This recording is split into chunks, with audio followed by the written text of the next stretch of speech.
ఓం శ్రీ గణేశాయ నమః. నేను మీ సూర్యకుమారినండి. తెలుగుతన అమ్మతనం ఛానల్కు స్వాగతం అండి. అయితే అండి, మనకి ఉగాది వెళ్ళిన తర్వాత వచ్చేటువంటి పండుగ ఏమిటంటే అండి శ్రీరామనవమి. ఈ శ్రీరామనవమి అనేటువంటిది మాటు 6వ తారీఖు నాడు ఆదివారం రోజున వచ్చింది. అందరూ ఒకే రోజు చేసుకోవచ్చు. చక్కగా సాయంకాలం దాకా ఉండేటువంటి నవమి ఇది కాబట్టి ఈ నవమి అనేటువంటిది దేశంలో మొత్తం అన్ని చోట్ల కూడా చేసుకుంటారు. అలాగే విదేశాల్లో ఉండేటువంటి మన తెలుగు ప్రజలు వాళ్ళందరూ కూడా మిగతా వాళ్ళు కూడా ఎవరైనా సరే అక్కడ కూడా శ్రీరామనవమి అనేటువంటి దానిని చేసుకోవటం జరుగుతుందన్నమాట అండి. అయితే ఈ శ్రీరామనవమి చేసుకునేటువంటిది నాకు తెలుసున్నటువంటి విశేషాంశాలతోటి మీ ముందు ఏదో 4 ముక్కలు చెప్పాలనేటువంటి ఆకాంక్షతోటి ఈ వీడియో చేయటం అనేటువంటిది జరుగుతోందండి. ఈ వీడియోలోకి వెళ్ళే ముందర కొత్త వాళ్ళందరూ కూడా సబ్స్క్రైబ్ చేసి పక్కనున్న బెల్ ఐకాన్ని నొక్కండి. అదే అయితే ఈ శ్రీరామనవమి అనేటువంటిది ఎలా అంటే ఇంటింటా నవమి పూజ చేసుకుంటారు. వాడవాడ నవమి కళ్యాణం జరుపుతారట. వాడ అంటే ఒక గ్రామం, అదే ఒక వీధనో ఇలా వస్తూ ఉంటుందన్నమాట అండి. కాబట్టి వాడవాడ శ్రీరామ కళ్యాణం జరుగుతుంది. ఆ శ్రీరామ కళ్యాణం జరిగే చోట కానీ మన ఇంట్లోటి శ్రీరామ పూజ చేసుకునేటువంటి సందర్భంలో హనుమంతుడు అనేటువంటి వాడు తప్పనిసరిగా ఉంటాడు. అక్కడ రామనామము ఎక్కడైతే ఉంటుందో అక్కడ హనుమంతుడు అనేటువంటిది ఉండటం జరుగుతుంది. అది ఎంతోమంది భక్తులకి తెలిసిన అంటే నిజస్వరూపంతో వాళ్ళకి స్వప్న రూపంలో కానీ లేకపోతే ఏదో విధంగా కానరావటం కానీ జరుగుతూ ఉంటుందని చెప్తూ ఉంటారండి. మనము నమ్మాలండి. ఎందుకంటే ఒక్కొక్కసారి మనం చేస్తానన్న పని చెయ్యలేమండి. ఆ రోజు తింటామన్నది తినలేమండి. కాబట్టి ఇదంతా నా ప్రతిభా పాఠవాల వల్లే జరుగుతోందనేటువంటిది కాదండి. అది మూర్ఖత్వంగా అంటే మనము ప్రయత్నం చేస్తూ మనం యొక్క ప్రయత్నాన్ని దైవం మీద అంటే ఓ భగవంతుడా ఈ యొక్క ప్రయత్నాన్ని నా చేత చేయిస్తున్నాం, ఈ ప్రయత్నాన్ని సఫలీకృతం చేయి అని మనసా వాచా కర్మన మనం నమ్మినటువంటి దైవం లేదా మన ఇష్ట దైవం అలాగే మన కులదైవం ఉంటుందండి. కొంతమందికి శ్రీరాముడు కులదైవంగా, కొంతమందికి వెంకటేశ్వర స్వామి, కొంతమందికి ఈశ్వరుడు, కొంతమందికి సుబ్రహ్మణ్యేశ్వర స్వామి, ఇలా ఎవరి కులదైవాలు ఉంటా ఆ కులదైవంగా భావించుకుంటూ మనం ఆ యొక్క దినచర్యను కనుక చేసుకుంటే మనకి అంతా అంటే ఒక్కోసారి గొడ్డలతో ఉండేటువంటి కష్టాన్ని చిన్న గోటితో పోతుంది అనేటువంటిది నానుడు కూడా ఉండటం జరిగింది. ఇలాంటి కథలు ఎన్నో ఉన్నాయి. కాబట్టి మన శ్రీరామనవమికి ఎక్కువగా ఏం పెడతామంటే అండి పానకం, వడపప్పు, చనివిడి ఆ 3 తప్పనిసరిగా, అరటిపళ్ళు తర్వాత ఒక కొబ్బరికాయ కొట్టుకుంటాం. వీటితో పాటు మనము ఎక్కువ ప్రాంతాల వాళ్ళు ఇంట్లో కూడా ఏం చేస్తారంటే మామిడికాయ పులిహార వండుతారండి. మరి మామిడికాయ పులిహార ఎందుకు వండుతారంటే దానికి రీజన్ ఏమని చెప్పాలో నాకు తెలియదు. చిన్నప్పటి నుంచి మాకు తెలిసినట్టే సీతమ్మ వారికి మామిడికాయతోటి పచ్చడి బద్దలు వేసి పెట్టారని ఏవో కథలు ఉంటాయి కదండి. అంటే ఆవిడ పేరు చెప్పి మనమే తింటున్నా మన శరీర ఆరోగ్యానికి చేకూరుతోంది. కాబట్టి ఇలా అంటే కొన్ని చెప్పటం వల్ల ఆచరించటం వల్ల మనకి కొన్ని శుభ ఫలితాలు కలగటం అనేటువంటిది జరుగుతుంది. కాబట్టి పెద్దలు ఆ విధంగా చెప్పి ఉండవచ్చండి. అంతేకాని అది తినడం వల్ల నిజంగా లక్ష్మీదేవి లేకపోతే ఆ సీతమ్మవారే తిందా అంటే నీ ఆత్మ ఇప్పుడు ప్రతి జీవిలోనూ పరమాత్ముడు ఉన్నాడు. జీవాత్మలో పరమాత్ముడు ఉన్నాడు. ఆ పరమాత్ముడు ఏ స్వరూపంగా భావిస్తే ఆ స్వరూపంగా నీకు కానరావటం అనేటువంటిది జరుగుతుందండి. కాబట్టి మన అమ్మగా భావిస్తున్న ఆ అమ్మే మనకు వస్తుందండి. అంటే శంకుచక్రాలతోటి విష్ణుమూర్తి రాడండి, ఆ అమ్మ కూడా ఎలా వస్తుందండి? ఒక మానవ రూపంలో, ఒక మనిషి రూపంలో మనకి ఈ ఏదైనా సహాయం చేయటానికి రావచ్చండి. కాబట్టి ఈ విధంగా చెప్తూ ఉంటారు. కాబట్టి శ్రీరామనవమి నాడు ఎక్కువ మంది బూర్లు పులిహోర వండుకుంటారు. చాలామంది పులిహోర శనగలు నివేదన చేస్తుంటారు ఉడకబెట్టినవి. కాబట్టి నేను మామిడికాయ పులిహోర అనేటువంటిది తప్పనిసరిగా చేసుకుంటా అండి. ఇక రెండో ఆప్షన్ ఏంటంటే శనగలు పొగుస్తాను, లేకపోతే పానకం, వడపప్పు, చనివిడితో పాటు మహానివేదనకు ఒక కూర, పప్పు, పులుసు అండి. ఎక్కువగా మా వేంపు ఏం చేస్తారంటే ఉగాది నాడు పనసపొట్టు వండుకుంటారండి. శ్రీరామనవమి కూడా పనసపొట్టు కూర, ముద్దపప్పు, ఆనపకాయ, గుమ్మడికాయ, దుంపలు దొరుకుతాయి కదండి, దుంప అది వేసి ముక్కల కింద పులుసు అది పెట్టడం జరుగుతుంది. ఇది మహానివేదన చేస్తారండి. ఇప్పుడు మా వేంపు శ్రీరామనవమి నాడు అన్న సంతర్పణ అనేది ఉండదండి. మధ్యలోనూ చివరి రోజున సంతర్పణలు జరుగుతాయి. కాబట్టి ఎవరి గ్రామాల దగ్గర, ఎవరి ప్రదేశాలను బట్టి, వాళ్ళ ఆచారాలను బట్టి వాళ్ళు అనుసరిస్తూ ఉంటారు. కాబట్టి మా ఇంట్లో చేసే పద్ధతి ప్రకారంగా మామిడికాయ పులిహోర అనేటువంటిది ఎలా తయారు చేసుకోవాలి, ఏమిటి అనేటువంటి విషయాన్ని ఈ వీడియోలో తెలియజెప్తున్నానండి. మరి కొత్త వాళ్ళందరూ కూడా సబ్స్క్రైబ్ చేసి పక్కనున్న బెల్ ఐకాన్ నొక్కండి. మరి ఇక నేను చేసినటువంటి ఇదిగోనండి మామిడికాయ పులిహోరకి కావాల్సిన పదార్థాలు నేను ఆల్రెడీ మీకు అన్నం వండేసుకున్నానండి. ఒక ఇంత గ్లాసు, ఇప్పుడు నాకు చేసి చూసారు సరిగ్గా ఇంత గ్లాసు ఉందండి. ఆ గ్లాసు నిండా బియ్యం తీసుకుని శుభ్రంగా 2 సార్లు కడిగేసుకునండి. ఇంత ఉప్పు ఒక 1/2 టీ స్పూన్, ఇంకో చూసారు ఇక్కడ స్పూన్ కూడా పెట్టుకుని ఇందులో 1/2 టీ స్పూన్ దాకా ఉప్పు వేసి, ఒక 1/4 టీ స్పూన్ దాకా పసుపు వేసి 2 గ్లాసులు నీళ్లు పోసి రైస్ కుక్కర్లో పెట్టేశానండి. ఉడికింది. దీన్ని పైకి తీసి మీకు చూపిస్తున్నా. అర్థమైంది కదండి. ఇప్పుడు మనము ఇంకా కావలసిన పదార్థాల్లోనూ మన అందరికీ తెలుసండి. ఇగో ఈ మూకుట్లోకి ఒక 3 చెంచాల దాకా నూనె తీసుకుని, మామూలు నూనెనండి, నువ్వుల నూనె ఉంటే నువ్వుల నూనె వేస్తాను, కానీ మామూలు నూనె వేసుకున్నాను. ఇప్పుడు 3 చెంచాలు 4 చెంచాలు ఈ చిన్న చెంచాతోటి ఉంటుంది, ఇవి వేసాను అనమాట. ఆ అన్నానికి సరిపడుతుంది. అయితే ఇందులోకి ఏమేమి వేసుకుంటామంటే నిండా ఒక చెంచాడు ఆ అన్నానికి సరిపడుతుందండి శనగపప్పు అనేది వేసాను. ఇంకో 2 బద్దలు కూడా వేస్తున్నాను. అది ఇక మినపప్పు అనేటువంటిది కూడా నిండా ఒక చెంచాడు ఇలాగా, అంటే ఇది చాయ్ పప్పు, పొట్టుపప్పు కలిపి వేసుకున్న పప్పు అనమాట అండి. ఇదిగో నిండా చెంచాడు వేసేసానండి. ఇదిగో తర్వాత ఇందులోకి పల్లీలు ఎక్కువ వేసుకుంటాను, ఎందుకంటే నేను పల్లీలు కొంచెం ఏరుకు తినడం అనేట్టు ఉంటుంది.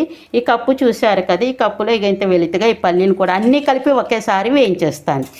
ఇక ఇది మా మిద్దె తోటలోదేనండి. ఇదిగో కరివేపాకు రవ్వలు 2 తెచ్చుకొచ్చాను, ఎప్పటికప్పుడే తెచ్చుకొస్తుంటాను. ఇదనమాట అని కడిగేసి ఇక్కడ పెట్టాను. ఇక ఈ మామిడికాయ పుల్లగా ఉందండి, సరిపడుతుందో లేదో అనే డౌట్ చేతి ఈ చిన్న ముక్క కూడా కోసుకున్నాను. ఇగో ఈ కాయని ఇక్కడ ఉంచేసాను. ఇది కూడా ఇప్పుడు కోసుకొచ్చిన చెట్టు దగ్గర తెచ్చుకున్నదని. ఇంకా పచ్చిమిరపకాయలు అనేటువంటిది ఇలాంటివి ఒక 5 కాయల దాకా తీసుకుని చీలికలు అనేది చేసేసండి. ఒక 2 ఎండుమిరపకాయలని ఇలా 4 ముక్కలు చేసుకున్నాను. మళ్ళీ అందుకు ఈ పులపకి సరిపడదు కాబట్టి 1 టీ స్పూన్ లోపల ఉప్పు తీసుకున్నాను అండి, మామిడికాయకి సరిపడాలన్నమాట. ఇక ఇంగు అండి, పులిహోర అంటేనే ఇంగు రుచి. ఒక 1/2 టీ స్పూన్ దాకా ఇందులోకి ఇంగు కూడా వేసేస్తాను. చూపించమ్మా. ఇంగువే రుచి అండి. ఇగో చూసారండి, ఈ ఇంగువను కూడా ఇలా వేసేసాను. ఇంకొంచెం వేస్తాను మాకు, అదిగోండి. ఇప్పుడు ఈ మామిడికాయని తురిమేసి ఈ పోపు వేయించాక అప్పుడు ఈ అన్నాన్ని ఇందులోకి వేసి కలిపేస్తాను. వాటిని మీకు చూపిస్తానండి. మరండి ఇదిగో మామిడికాయని తురిమేసాను, ఇదిగో ఇందులోకి పెట్టాను. సరిగ్గా సరిపడుతుందండి నా కొలత ప్రకారంగా. మీకు ఇంత కప్పుడు వచ్చినట్టు అవుతుంది. ఇది పుల్లటి కాయ కాబట్టి ఒక గ్లాసుడు దానికి ఇంత సరిపడుతుంది. కనపడింది కదా మీకు. మీరు ఎక్కువ చేసుకోవాలంటే ఇప్పుడు 2 గ్లాసులు, నేను 1 గ్లాసే చూపించాను, 2 గ్లాసులు కనుక్కోండి. కొంచెం తురుము ఉంచుకోండి. ఆ అన్నం మీద పెట్టేసి కొంచెం చప్పగా అనిపిస్తే మీరు అప్పుడు కొంచెం తురుము వేసుకొని కలపవచ్చు. ఇప్పుడు నేను ఈ పోపులో ఒకసారి మీకు చూపిస్తున్నాను చూడండి. ఇందులోను ఆవాల సంగతి చెప్పలేదు. 1 టీ స్పూన్ దాకా, ఇగో ఈ స్పూన్ దాకా ఆవాలు కూడా వేశాను. అంటే ఇప్పుడు పల్లీలు, మినపప్పు, శనగపప్పు, ఆవాలు, ఇంగువ వేశానని మీరు గమనించండి. అయితే ఇచ్చక నూపప్పు, కొబ్బరి పొడి కూడా వేసుకోవచ్చండి. ఇగో ఈ నూపప్పు చాలా తయారు చేసిన నూపప్పు. అయితే 1 స్పూన్ నూపప్పు కూడా వేశాను. నూపప్పు చాలా మంచిది కదండి, అదనమాట. ఈ నూపప్పుతోటి ఇప్పుడు అన్నీ కూడా దోరగా వేగిపోతాయండి. ఈ దోరగా వేగుతూ ఉండగా ఏం చేస్తాను చేస్తానంటే అండి, ఈ పచ్చిమిరపకాయ ముక్కలు, ఎండుమిరపకాయ ముక్కలు కొంచెం ముందరే వేసేసుకుంటాను. పచ్చిమిరపకాయ ముక్కలు వేసిన తర్వాత కరివేపాకు రబ్బలు కూడా వేసేసుకుంటాను అనమాట అండి. వేసేసుకుని స్టవ్ బంద్ చేస్తే ఆ వేడికి ఉమ్మగలుగుతుంది. అయితే ఈజీగా ఉత్తప్పుడు కూడా పిల్లలకి స్నాక్స్ కింద కానీ చక్కగా పొద్దున వేళ అల్పాహారంగా కూడా చాలా మంచిది. కాబట్టి ఈ బాక్సుల్లో 10 గంటల వేళ మరి 12:30 దాకా రారు కదండి ఒంటిపూట బడులు అంటేను. 10ంటికి వాళ్ళకి చక్కగా బ్రేక్ ఇస్తారు. ఆ బ్రేకులో ఇటువంటి పులిహార కనుక తింటే శక్తికి శక్తి వస్తుందండి. నేను మీడియంలో పెట్టాను, హైలో పెట్టలేదు. ఎందుకంటే హైలో పెట్టుకుంటే పోపు అనేది మాడిపోయి రుచి రాదు. నేను ఇప్పుడు ఈ మీడియంది కూడా ఇగో సిమ్లోకి ఇలా మార్చేసుకున్నాను. కొంచెం సావకాశంగా వేయించుకున్నట్టు అవుతుంది. ఇలాగ మీడియంలోకి ఇలాగా సిమ్లోకి మార్చుకుంటూ పోపును వేయించుకుంటే పోపు కమ్మతనాన్ని ఇస్తుంది, రుచిని కలిగిస్తుంది అనమాట అండి. కాబట్టి మనం ఇలాగా వేయించుకుంటే ఎంతండి 2 నిమిషాల్లో వేగిపోతుంది, ఎక్కువేమీ సమయం పట్టదు. పిల్లలకి ఈ యొక్క విశ్వావసునామ సంవత్సరంలో అందరూ కూడా పిల్లలు చక్కగా ఆనందదాయకంగా జ్వరం రావడాలు ఇవన్నీ సహజమే అనుకోండి.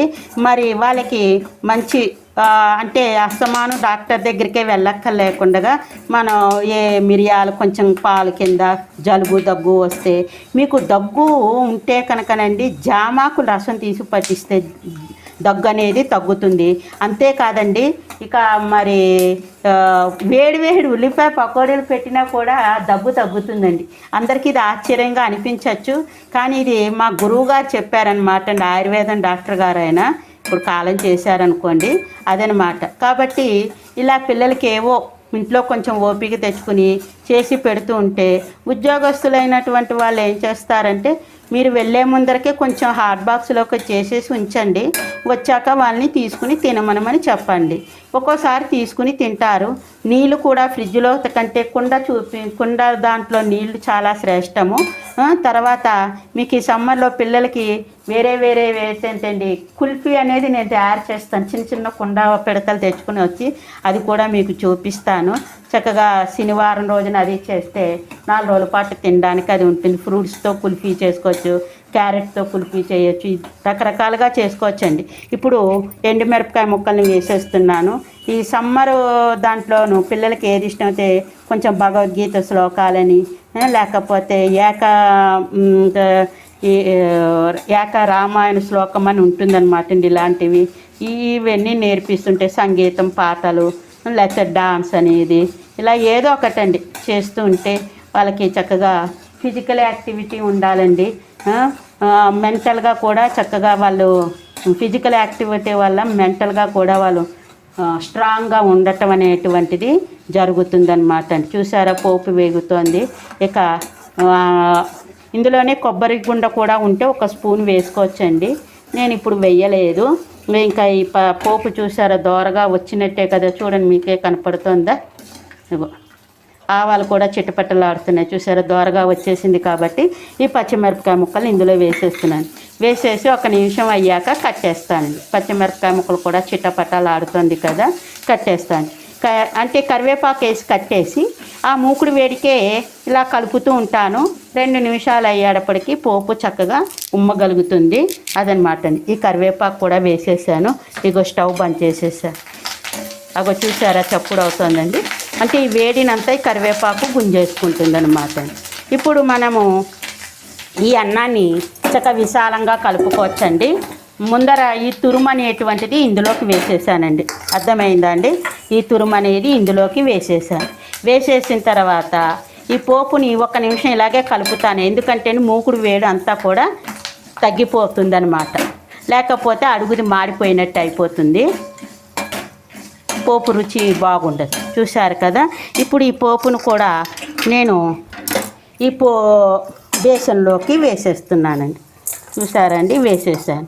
అంటే ఈ మామిడికాయ ముక్కల మీద వేసేసాను కాబట్టి ఆ పచ్చితనం అనేది పోతుందండి. తర్వాత మూకుట్లో కూర్చుకుందాం. ఇది ఇప్పుడు ఇలా కలిపేసుకోండి. ఒకసారి కలిపేసారా చక్కగా ఈ పులపతనం ఈ పోపు కూడా అంటుకుంటుంది. అది కలిపేసిన తర్వాత ఇందులోకి ఉప్పు వేసాను కదండి. ఇప్పుడు అన్నాన్ని ఇలా తీసేసుకొని ముందర వేడిగా ఉంటుంది కాబట్టి ఒకసారి ఈ గరిటెతోటే కలిపేద్దాము. ఆ తర్వాత మనం చేతితోటి కలుపుకుంటే అంతా కూడా అంటుతుందండి. చేయి పెట్టందే కొన్నింటికి ఇదవ్వదు. అమృతం కూడా పిల్లలకి వెళ్తుందండి. మన చేతులు శుభ్రంగా కడుక్కునే కదా వండుకుంటాము. అదన్నమాట. ఇలాగా అన్నాన్ని ఇలా పెట్టేసి శుభ్రంగా కలిపితే బ్రహ్మాండంగా ఉండి. ఈ పులిహార అనేటువంటిది ఎంతో ఆరోగ్యప్రదమైనది. ఇందులో ఏమీ కూడా లేదు, ఎక్కువ నూనె లేదు, చక్కగా పల్లీలు మంచిదే. ఇక పోపు ఇంగువ అనేటువంటిది కడుపు నొప్పి అది రానివ్వకుండా చేస్తుంది. నూపప్పు శక్తిని ఇస్తుందండి. మరి పిల్లలకి కలర్ఫుల్గా కనపడుతుంది. మామిడికాయ తురుము చూడండి. మామిడికాయ తురుము వల్ల మామిడికాయ పూత దగ్గర నుంచి పండు దాకా తినేవాళ్ళు చాలామంది ఉన్నారండి. ఈ మామిడికాయ అనేటువంటిది మన ఒంట్లో శక్తి అనేటువంటిది 6 నెలల దాకా ఆ శక్తి అనేటువంటిది ఉంచుతుందిట. అంటే స్టోరేజ్ అంటారండి, అలా చేసి ఉంచుతుందిట. అందుకోసమని మామిడికాయ వల్ల వడదెబ్బ అనేది కూడా తగలదండి. వడదెబ్బ అంటే అందరికీ తెలుసు కదా, ఎండల్లో వెళ్ళినప్పుడు కొంచెం ఇంకా నిస్త్రాణ కింద అయిపోతాము, ఇవి జరుగుతూ ఉంటాయి. కాబట్టి మనకి అటువంటిది జరగకుండా ఉండాలంటే మామిడికాయ అనేటువంటిది చాలా ఉపకరిస్తుందండి. మజ్జిగది ఒకటి మీకు మా ఇంట్లో మజ్జిగ ఎలా తయారు చేసుకుంటాం అనేది ఒక వీడియో చేసి పెడతానండి. కానీ ఆ మజ్జిగ మా ఇంటికి ఎవరు వచ్చినా కూడా మిరపకాయ ముక్కల్ని నేను ఇలా గిల్లుతున్నానండి. అంటే పిల్లలు లేకపోతే ఇలా గిల్లుకుని ఉంచుకోవచ్చండి. పిల్లలు ఉంటే కనుకను అలాగే ఉంచేయండి, వాళ్ళు కారాలు తినలేరు కాబట్టి అదనమాట. మరి ఇగో చూసారండి ఎంతో కలర్ఫుల్గా వచ్చిన, చూసారండి ఎంత బాగుందండి. ఇగో మామిడికాయ తురుగు కూడా తింటూ ఉంటే, మరి కొంతమంది మామిడికాయ తురుగుకోలేరు అనుకుంటే అండి, మామిడికాయని మిక్సీలో వేసేసి ముద్ద చేసి కలుపుకోండి. అర్థమైందా అండి? అదనమాట. ఇప్పుడు శ్రీరామనవమికి చక్కగా మామిడికాయ పులిహార అనేటువంటి ప్రసాదం రెడీ అయిపోయిందండి. ఇది ఒక మనకి వెండివి ఏమీ లేదనుకోండి, ఒక సిల్వర్ పల్లె ఉంటుంది, అదే దాన్ని ఏమంటారు, ఇత్తడి పళ్ళెం లాంటిది ఉంటుంది కదండి, దాంట్లోకి ఒక అరిటాకు వేసేసుకుని, అది కూడా మీకు చూపిస్తున్నాను చూడండి. ఇలాంటి పళ్ళెం ఉంటుంది కదండి, ఈ పళ్ళెంలోకి శుభ్రంగా కడిగేసుకుని చిన్న నెయ్యితో కవికరించేసి ఈ పులిహారని ఇందులో పెట్టేసి, ఇంకా ఏదైతే వండుకున్నాం వాటిని కూడా పక్కన పెట్టేసి నివేదన చేసుకుంటే చాలా మంచిదన్నమాట అండి. మరి శ్రీరామచంద్ర ప్రభువుకి అదే సీతమ్మ వారికి మనకి నివేదనకు మామిడికాయ పులిహార అనేటువంటిది రెడీ అయిపోయిందండి. అర్థమైంది కదండి? ఎంత అండి, సరిగ్గా మీరు ఆ కుక్కర్లో పెట్టుకుని ఓ 2 పనులు చేసుకొచ్చేప్పుడు కుక్కర్ బటన్ కిందకు వచ్చేస్తుంది. తర్వాత 10 నిమిషాల్లో ఇది రెడీ అయిపోతుంది. అంటే ఒక పావు గంట లోపల మీరు పులిహారని తయారు చేసేసుకోవచ్చు, సులువుగా అయిపోతుంది. మరి మీరు కూడా ఈ పులిహారని చేసుకుని శ్రీరామచంద్ర ప్రభు సీతమ్మ తల్లికి నివేదన చేసి మీరు కామెంట్స్ పెట్టండి, ఎలా వచ్చింది ఏమిటి మీ పులిహారలు అనేటువంటిది, నేను చేసిన పులిహార ఎలా ఉంది ఏమిటి అనేటువంటిది కూడా కామెంట్స్ని పెట్టండి. మీ కామెంట్స్ నన్ను ఎంకరేజ్ చేసిన వాళ్ళు అవుతారండి. మరొక విషయంతో మళ్ళీ మీకు మరొక వీడియోలో చెప్పడం అనేటువంటిది జరుగుతుందన్నమాట అండి. మరి అందరూ కూడా ఒక లైక్ చేసి షేర్ చేసేయండి. అందరి చేత కూడా, అదే మీకు తెలిసిన వాళ్ళ చేత సబ్స్క్రైబ్ చేయించి పక్కనున్న బెల్ ఐకాన్ నొక్కించండి. ఇక ఉంటానే అండి. అందరికీ కూడా ధన్యవాదాలు. మీ సూర్యకుమారి. సర్వేజన సుఖినో భవంతు. జై శ్రీరామ్. ఈ వీడియోలోనండి చలివిడి అనేటువంటి పదార్థాన్ని చూపిస్తాను. అయితే ఈ చనివిడి ఎలా తయారు చేయాలి అంటే, కొంతమంది చలివిడి అంటారు, చనివిడి అంటారండి. భాష అంటే ప్రాంతానికి